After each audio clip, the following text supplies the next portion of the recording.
My name's Armin Moore, and today is day 46 of my 90-day video challenge. And today, I want to talk about the answer to a question that I get asked all the time, and that is how to sell anything to anyone. Now, let's talk about that, because that's something that people ask all the time. How do I sell this product? Or how do I sell that product? And how would you do this? And how would you do that? And those are all great questions, and questions I think that everyone wants to know. But let's just first start about my background a little bit. Now, and back in way back when I first got out of high school, I went to college for 1 year, and then I got a job, and the job was, yes, selling vacuum cleaners door to door, which meant I had to knock on someone's door without them even knowing I was coming, and then proceed to try to A, get into the house, B, try to sell them a vacuum cleaner that they didn't like, they didn't know, and they didn't even feel that they had a need for, all within about an hour to 90 minutes. Now, again, we're not talking about any vacuum cleaner. We're talking about a vacuum cleaner that was approximately, depending, I sold Electrolux and I sold Kirby, but let's just go on the high end. It was about $1,600 or so. That was the high end or so. Maybe it was even more than that as time progressed, but let's just use $1,600 for a vacuum cleaner. Again, without them knowing I was coming and without them knowing that they had a problem to begin with. So, what is the system that I developed over all this time? You see, even when I first started, I was selling 1 out of every 3 people that was there. And that's not because I was brilliant or I was a natural salesman. It was because they had a system. And as I was there, the longer I was there, I started analyzing the system. I started developing my own system. And by the time I stopped selling vacuum cleaners, I was literally selling 1 out of every 2 people that I actually spoke to. And it was a system that was consistent day in and day in, month in and month out. And the only thing let me try that again. Let me try that one more time. The only thing I had to do was to constantly put myself in front of people that I could actually talk to. Now, here's how this process worked. So first of all, I knocked on the door. And I would say, hi, my name is Armin and I'm in the area and I'm showing people a few things and I got a gift for you just to take a look. Here's a can of Ajax and a roll of paper towels. What does this have to do with selling a vacuum cleaner? Nothing. But it was a gift. It was a gift for them just to take a look at what I had. So they would choose one of these items. They were both related to cleaning, and that was the correlation. And we also tested this, and we found out that these were the 2 things that worked the best. So they'd always take the paper towels because it was bigger. That's just my thought. Then I would walk to the edge of their driveway. Now, if this doesn't sound suspicious, I don't know what does. I would stand there and a white van would pull up and I would grab this big box that was like, up to my armpit, and I would have my arm around it and I'd be carrying this other case, a suitcase, and I would walk into their house and say, thank you very much. And I would finally get in. And that was a hard part because a lot of people just couldn't get past the door. But if you said the right things in the right way, you would get past the door. So again, that was my pitch and it always worked. It was very, very simple in order to get in someone's home, as long as you had the right mental attitude. Now, this is where the pitch actually starts. Now, from the very beginning, while I was in their home, number 1, you have to qualify these people. Now, a lot of you may be thinking, well, didn't you see the house? Well, you can't always qualify based upon the outward appearance, because there's a lot of people that live in some very big homes that don't have a lot of money. Number 2, we need to make sure that they can make a decision. You don't know who opened that door. It could be the aunt that's actually staying there temporarily. It could be the babysitter. It could be the grandparents that they have no investment into this home whatsoever. So you need to qualify the person. Number 1, can they make a decision to buy today? That's the first question. Number 2, are they financially able to buy today? That's not saying that they have cash. That just means, are they financially able? Which means, could they finance this? Because we had financing programs. That was the first key. You see, if a person couldn't finance it, if a person couldn't have the money or the whereabouts to actually purchase this, then I need to get out of there as quickly as possible. And of course, if they were the wrong person. So the qualification was the first thing that we had to do. But as we were doing that, it wasn't just, hey, do you have money? Hey, do you have credit? It wasn't just outspoken. You had to kind of, I don't know if you'd say sweet talk, but you had to kind of work your way that into the conversation. And here's how I did it. what I would do is I'd walk in, thank you very much for letting me in. And as I was unpacking this, about to show them, I would ask them questions about their home. I mean, oh man, you have a beautiful home here. I love that television. Where'd you get it? And now, I would always pick the biggest and most expensive item in the room, and I would simply ask them where you got it. And a lot of times they would say Sears, or at the time this was Sears, or JCPenney, or some other, department store. And I would say, oh, I just applied for credit over there, and they rejected me for some reason. How about you? Did they reject you too? I would say obviously they didn't reject you. You see what I mean? So I would try to get out of them if they paid on Sears credit or JCPenney credit or whatever company that they might have went to. And today it would be obviously different stores. But now that would be the first thing. If they had a beautiful couch, I'd ask them, oh, where'd you get it? And some people would just come out, I got it at Rent-A-Center. Well, there's nothing wrong with Rent-A-Center, but a lot of times people go to Rent-A-Center because their credit's not so good. Right? Or I'd ask them about their car in the driveway. I'd talk about ridiculous rates that I just got on my car, and they would tell me about the rates that they got. And I'd say, oh, well, what bank did you use? And now if they rented a car, or if they bought a car on credit, and I asked them what bank did they use, then they would immediately tell me, or they would just come out and say, oh, I paid cash for it. You see what I mean? So it was just common casual questions that I got really, really good at asking that would allow me to qualify. And I'd ask them, who they were. Is this your house, right? Or something like that as well. Meaning, so this way I could remove the fact, are they the grandparent, the aunt, or a friend, just kind of dog sitting or something like that. And then I would also go, if they're married, husband, wife, all these good things. And I would just work that into the conversation. So that would be the first step. Now, once we've qualified them and we're in the home, the next thing that I would have to do is, after qualification, is I'd have to build value. In other words, I'd have to not just say, oh, look at my $1,600 vacuum cleaner, would you like to buy it? No, I have to establish some sort of a need in this process. In other words, their vacuum is working fine. There's nothing on their carpet. So why would they buy this vacuum cleaner? Because if it's out of sight, out of mind, they don't feel that they have a problem. Now, and it's not what you think. It's not like you walk in there as a vacuum cleaner salesman with a bag of dirt and you toss it on the ground and then you vacuum it up. It's not like Abbott and Costello. What it was is very, very simple, is you would vacuum the carpet. And in order for me to demonstrate to them, I would show them how the vacuum worked. And of course, I'd vacuum the carpet. Now, what would happen is I'd have these, they kind of look like coffee filters that was ported to the side of the vacuum. So any dirt that I picked up would not go into a bag. It would go onto these little coffee filters. And when this coffee filter filled up, I would take it out of this little contraption and show them. I was like, oh, I just turned on, look at what we got. And I would show them this dirt. And now, the first time they'd be like, oh my God, that didn't come out of my carpet. I'm like, well, let me just show you. There's nothing in here. Here's the vacuum. It comes in through this direction, comes out this direction, and it puts it onto normally a bag, but we're using these for right now to just show you how it works. And then I would vacuum and I would say, okay, well, let's just vacuum this one area. And you could hear it coming into the vacuum. You could see the dirt coming in and they'd be like, oh my gosh. And then I'd pull it out and I'd show them again.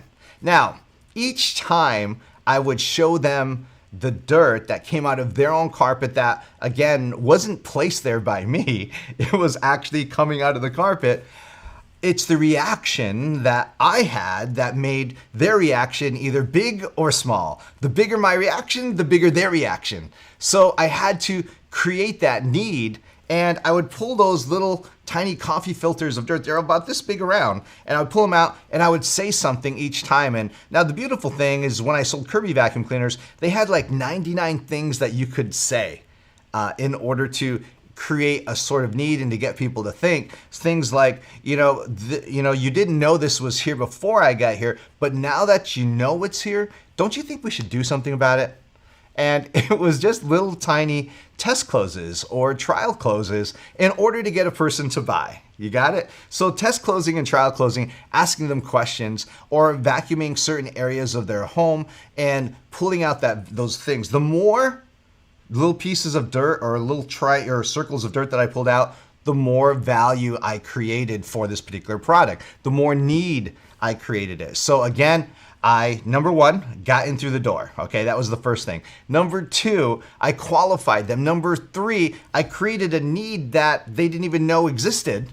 And now the more of these filters that I produced, the bigger the need. And what I learned is everyone has what's called a DTL. That is a dirt tolerance level. You can only stand so much dirt that you know is coming out of your carpet. If I can get over your DTL, and everyone's different, because a little bit of dirt, and it's like, of course, carpet's got dirt. We walk on it all the time. We don't even take off our shoes. Okay, that's fine. But after a certain point, you start realizing, oh my gosh, this is too much. I can't, I can't make sense of this in my head. And then I would do subtle things like that. This isn't fair, but I'm going to tell you anyway. It's reaction, right? I would then kind of slowly scratch myself as I am talking to them. And I'm telling you, this is a strategy. I actually used to do this. And it works because if you see me scratching and you see a big pile of dirt, then you start scratching too, every single time.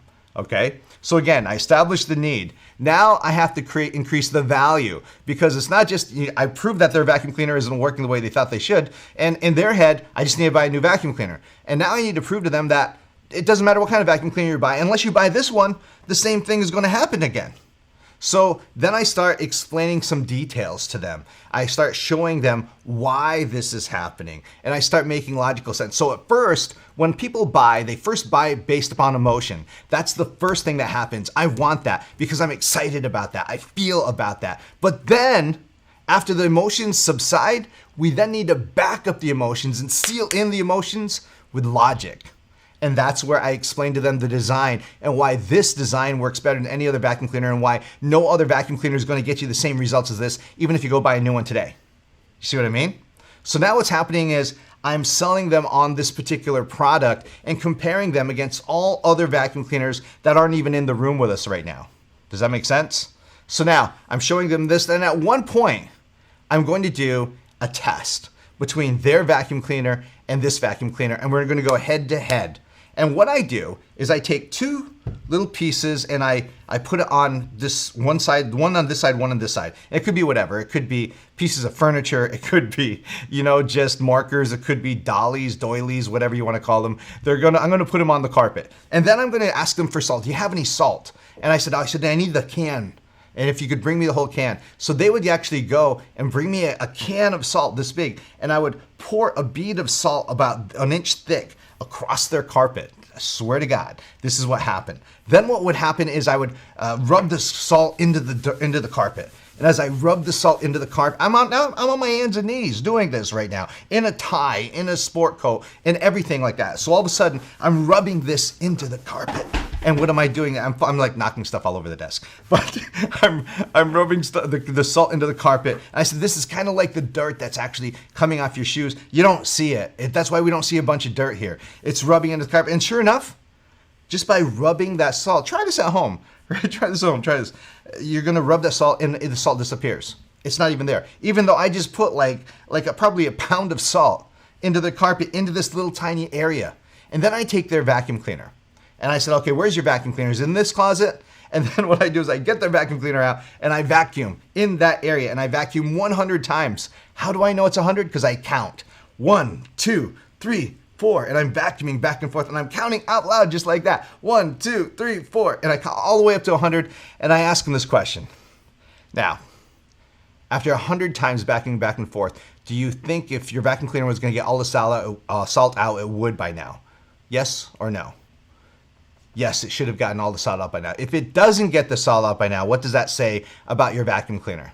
If it doesn't get the salt out about my vacuum cleaner, it's a piece of crap or piece of shit, right? So that's what they would say. So now they've got their vacuum cleaner out, and I've got it over here. Now, again, they already agreed with me that if I get any more salt out with my machine, right, with my vacuum cleaner, that if it gets any more salt out, sure enough, their vacuum is a piece of crap, right?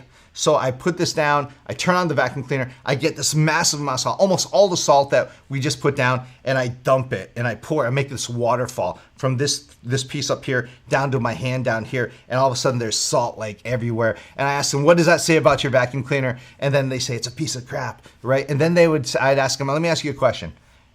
If you had a maid, and for all intents and purposes, your vacuum cleaner is your maid. But if you had a maid that you were hiring, that you were paying week after week after week after week, and you vacuum behind them and you found all of this was left over by the maid, would you keep the maid or would you fire the maid? So they'd say I'd fire them. I said I would too. So let's fire this one immediately. And I would take this vacuum cleaner, their old vacuum cleaner, and I would put it outside their door. Now, at that point in time, it's out of sight, out of mind. They bought this. They have bought this machine that I have in front of them because it works better. It is their new made. It is shiny, new. It is awesome. It's incredible. That one is a piece of crap because they said it was. I didn't say it. They said it. And then now it's just a matter of figuring out how they can afford this.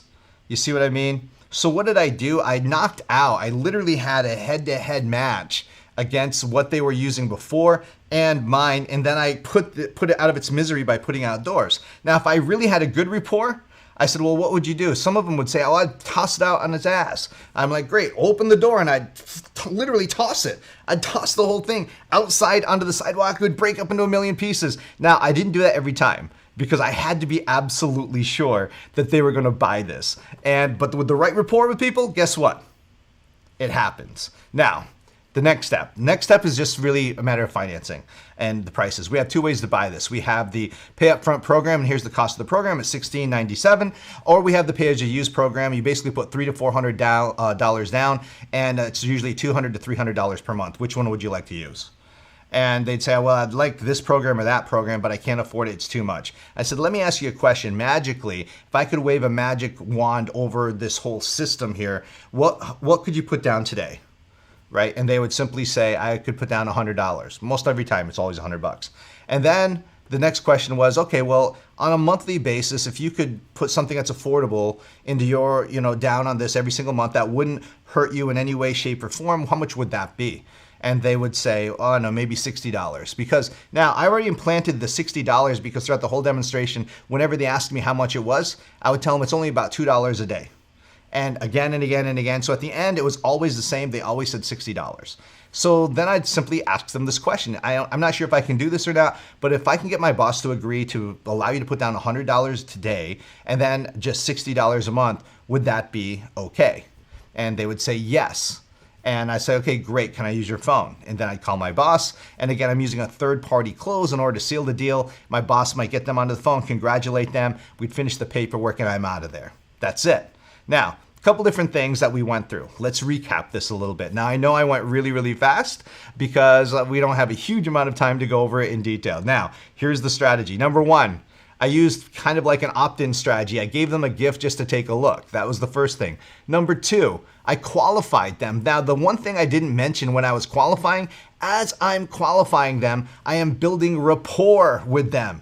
So as I'm qualifying, I'm doing two things simultaneously. I am building a rapport with these people to get them to like me. Because at the end of the day, what they're really buying is they're really buying me. Does that make sense? So again, number one, I opt in. I get in the door. Number two, right? Second thing I do is I qualify them and I build rapport simultaneously. Okay, once I've done that, number three, I have to prove a need. That they have a need for this. If they don't believe they have a need for my product or my service, they're never going to buy it. Does that make sense? Yes?